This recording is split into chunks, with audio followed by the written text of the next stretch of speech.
ఫస్ట్లో ఎవరన్నా ఏదన్నా మాట అంటే చాలా బాధపడేదాన్ని. కానీ ఇంకా నేను బైబిల్ చదువుకుంటాను. దేవుడు అంటే తెలిసిన తర్వాత మనుషుల మాటలు నేను లెక్క పెట్టడం మానేశాను. మా నాన్నగారిని కూడా అలాగే చూసుకున్నానండి. మా నాన్నగారికి 4 మగపిల్లలు, నేను ఒక్కదాన్ని అమ్మాయిని ఫస్ట్ నుంచి కూడా. నేను బాధపడుతుండేదాన్ని.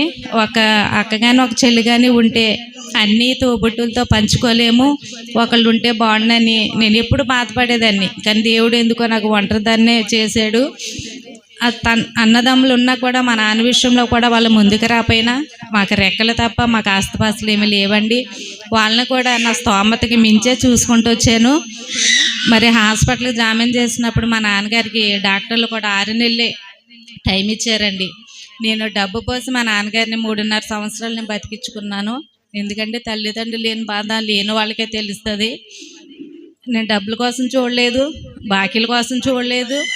ఎన్ని డబ్బులు ఇచ్చినా సరే ఇది ఎలా తీర్చాలి అనేది కూడా నాకు 2 బిడ్డలండి. వాళ్ళ భవిష్యత్తు గురించి కూడా నేను చూడలేదు.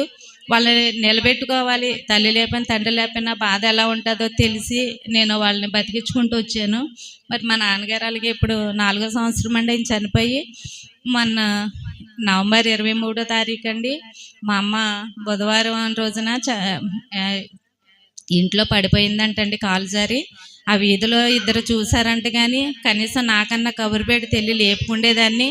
ఆవిడకి పెరాలసిస్ వచ్చింది, మీకు తెలుసు, మీరు ప్రార్థనలు కూడా చేశారు. ఆ పెరాలసిస్ రావడం వల్ల ఇంట్లో నుండి బయటికి రాబోయి గడప తగిలి పడిపోయిందంటండి. మా అమ్మల వీధేనండి, అది రోడ్డే ఉంటుంది. అమ్మల ఇంటి ముందు రోడ్ అంటే వెళ్ళి వాళ్ళు 2 చూసారంట. వాళ్ళు కూడా ప్రేయర్కి వెళ్ళి వాళ్ళే, కానీ వాళ్ళు లేపలేదు. లేకపోతే మా తమ్ముడు మా ఇంటికాడ నుంచి వెళ్ళేదాకా ఆవిడ అలాగే పడిపోయిందంటండి. వాడి గమ్ముని లేపి పడుకోబెట్టి నా దగ్గరకు వచ్చాడండి. నా దగ్గరకు వస్తే నేను గమ్ముని ట్యాబ్లెట్లు ఇచ్చి డాక్టర్ గారిని ఇచ్చి పంపించాను. పంపిస్తే పర్లేదమ్మా, మీ అమ్మ పడిపోయిందే తప్ప బాగానే ఉంది అని చెప్పేసి డాక్టర్ గారు చెప్పారు. తర్వాత ఆవిడ బుధవారం పడిపోయింది.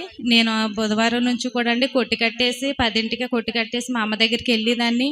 మా అమ్మకి నాకు బాగోలేనప్పటి నుంచి మాకు ఒకటే వాదన జరిగేదండి, అక్కడ ఉండొద్దని నేను అనేదాన్ని. వచ్చేయమ్మ, అన్నీ నేనే చూస్తున్నాను, మన ఇంటికాడ ఉండంటే మా అమ్మ కష్టపడి ఇల్లు కట్టుకుంది కదండి, అందుకని ఆవిడ ఆశ అక్కడే ఉండేది. వద్దమ్మా నన్ను ఏమనుకో, నేను ఇక్కడే ఉంటాననేది. అని అంటే ఇంక నేను కూడా ఇసుపెత్తిపోయండి. సర్లే అని అన్నీ నేను పంపేదాన్ని. ఆవిడ అక్కడే తిని అక్కడే ఉండేవారు. మా తమ్ముడు మా అమ్మ అక్కడే ఉండేవారు. అయితే శనివారం నైట్ కూడా అండి, శుక్రవారం దాకా అన్నం పెట్టి పంపించాను. శనివారం ఒకరోజు అన్నం వద్దని చెప్పిందంటండి మా తమ్ముడికి. చెప్తే మార్నింగ్ కూడా ఇడ్లీ పంపించానండి. ఇడ్లీ తిన్నది.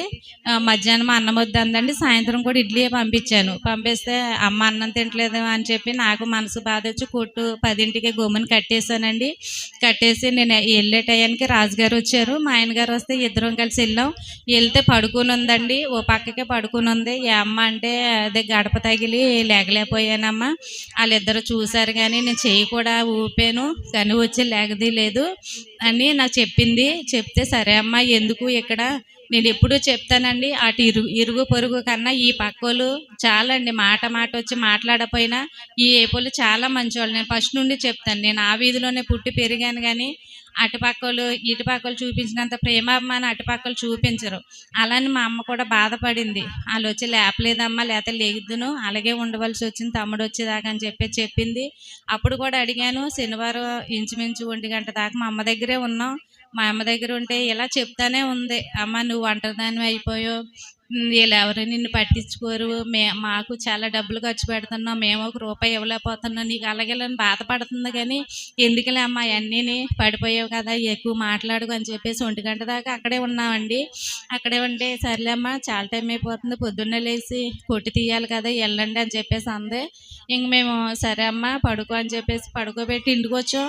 ఆ వేళ శనివారం నైట్ నుంచి కూడా నాకు బాధగానే ఉందండి. ఎందుకంటే మా అమ్మ అన్నం తినలేదు. మా నాన్నగారు కూడా చనిపోయే 2 రోజులు అన్నం తినలేదండి.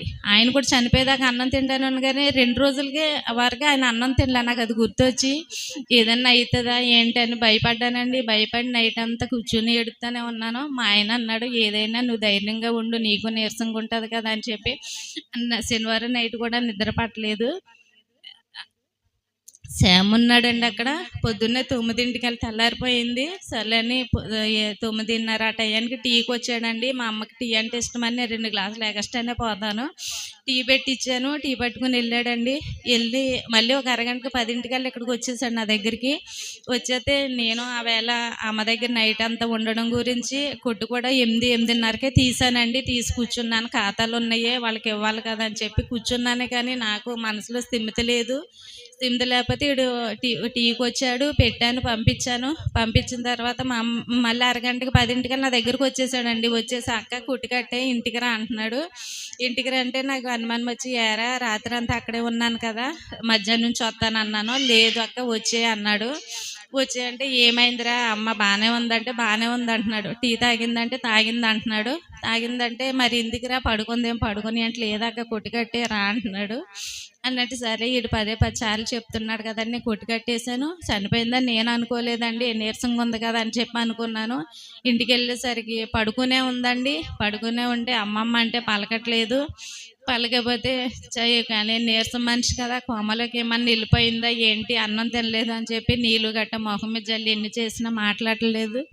డాక్టర్ గారికి ఫోన్ చేస్తే ఆయనమ్మా నేను బయటకు వచ్చానమ్మా, ముక్కు కాడ ఏలు పెట్టి చూడు, కాళ్ళు అటేయి ఇటేయి అంటున్నారు. అవన్నీ చేసినా పలకలేదు. కరెక్ట్గా 10 ఆ టయానికి మా అమ్మ చనిపోయిందండి. ఇంక నాకు వీళ్ళందరి చావులు చూసి ఏం చేయాలో భయం వచ్చేసిందండి, వణుకొచ్చింది. ఎవరు దగ్గర లేరు. అప్పుడు ఆదివారం అని తెలుసు, కరెక్ట్గా మీరు అందరు ప్రార్థనలో ఉంటారని కూడా తెలుసు. కానీ నాకు ఏం చేయాలో తెలియక ఫస్ట్ ఫోను మా అమ్మ చనిపోయిందని కన్ఫర్మ్ చేసుకున్నాక అయ్యగారికే ఫోన్ చేశానండి. చెయ్యాలా వద్దా చేయాలి వద్దని ఒక 5 నిమిషాలు ఆలోచించాను. కానీ నాకు వాళ్ళ వయసుకు చిన్నవాళ్ళు అయ్యి ఉండొచ్చు. ప్రతి విషయానికి వాళ్ళే నాకు ధైర్యం చెప్పి ముందుకు నడిపిస్తున్నారు.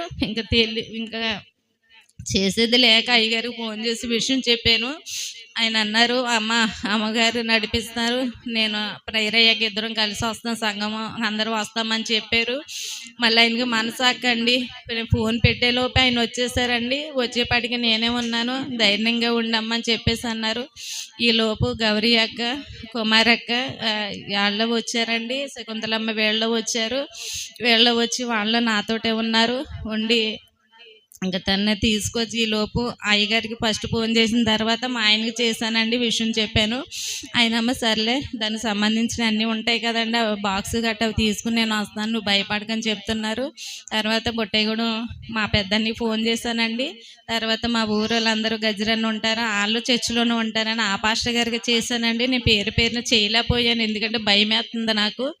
అందుకని చెప్పి ఆ పాస్టర్ గారికి చెప్తే ఆయన అలాగే సంఘంలో చెప్పారంటండి. ఇంకా ఆ విధంగా మా అమ్మగారు చనిపోయారు.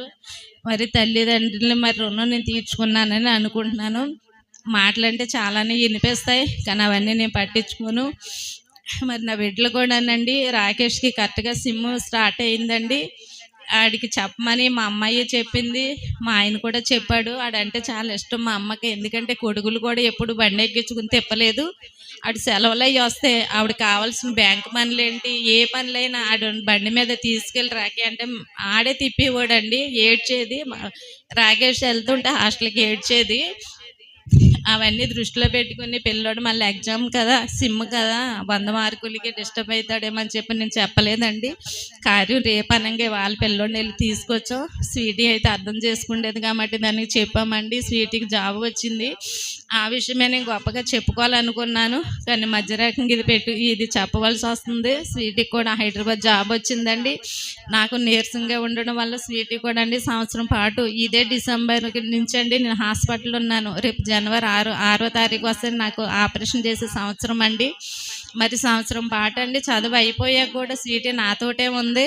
వాళ్ళ ఫ్రెండ్స్ అందరూ హైదరాబాద్ జాబులకి వెళ్ళిపోయారు. అమ్మ నువ్వు వెనకబడిపోతావేమో వెళ్ళమ్మా అంటే, లేదమ్మా నిన్ను వదిలేను అని చెప్పి నా దగ్గరే ఉండిపోయింది. కానీ వాళ్ళ ఫ్రెండ్స్లో చేసే జాబ్ కన్నా ఉన్నతమైన స్థితిలో స్వీటీకి మంచి జాబ్ ఇచ్చారండి. ఆ బిడ్డకి మరి నేను అనుకోలేదు, అది దాన్ని ప్రార్థన దాన్ని నిలబెట్టింది. దాని కొరకు మీరందరూ కూడా ప్రార్థన చేశారు. పాస్టర్ గారి వాళ్ళకి ఎంత చెప్పుకున్నా తక్కువేనండి, వయసులో చిన్నవాళ్ళు అయ్యి ఉండొచ్చు. నేను ఏ పని చేసినా నేను ముందు వాళ్ళకే ఫోన్ చేస్తానండి. షాపులు పెట్టుకునే విషయంలో కూడా నేను వాళ్ళకే ఫోన్ చేసి వాళ్ళ ఆలోచన బట్టే నేను వెళ్ళిపోతాను. నాకు ఎంతమంది ఉన్నా ఎవరి ఆలోచన నేను తీసుకోనండి. అమ్మాయిలుగా మరి నేను షాప్ ఏదైనా పెట్టుకుందా అనుకుంటున్నాను. మరి మీరు ప్రార్థన చేయండి అని వాళ్ళ మీదే వదిలేస్తాను. మరి వాళ్ళ నా వెనకున్న ముందున్న దేవుడి మీద భారం వేసుకుంటానండి. వాళ్ళ ఆలోచన అడుగుతాను. మరి వాళ్ళు ఏం చెప్తే నేను అదే చేసుకుంటూ వెళ్ళిపోతాను. మరి అలాగే ప్రత్యేకించి మరి వసంత గారికి మరొకసారి థ్యాంక్స్ చెప్పాలండి. ఎందుకంటే ఆవిడ మా అమ్మ చనిపోయినప్పుడు వచ్చి కార్యక్రమం అయ్యేదాకా కూడా ఇక్కడ వంటల విషయంలో కూడా ఆవిడే ఉందండి. మరి ఆవిడకి తలంటడం కానీ స్నానం చేయించడానికి కానీ మరి ఊరి నుండి వచ్చిన వాళ్ళు గమ్మున రాలేరు. కానీ ఆవిడ ముందుండండి ఏం చేయాలి ఏంటి అనేది మరి ఒక అక్కగా ఒక చెల్లిగా మరి ముందుండి కార్యక్రమం అయ్యేంత వరకు పాస్టర్ అమ్మ గారు ఆవిడ కూడానండి. ఇంకా కొంతమంది ఉన్నారు వచ్చారు చేశారండి. మరి నాకు ఎవరూ లేరు, తల్లిని పోగొట్టుకుని ఒంటరిగా ఉన్నాను. మరి నాకు కూడా నీరసంగానే ఉంటుంది. కానీ ఆ బాధ అంతా పక్కన పెట్టి 2 నెలలు అయిందండి నేను హాస్పిటల్కి వెళ్ళలేదు. వాళ్ళని కనిపెట్టుకుంటూనే ఉన్నాను. మరి నా బిడ్డల కొరకు మరి నేను ఉండాలని నేను ఆశపడుతున్నానని దేవుణ్ణి కూడా రాకేష్కి చదువు అయ్యేదాకా నిలబెట్టమని అడుగుతున్నాను.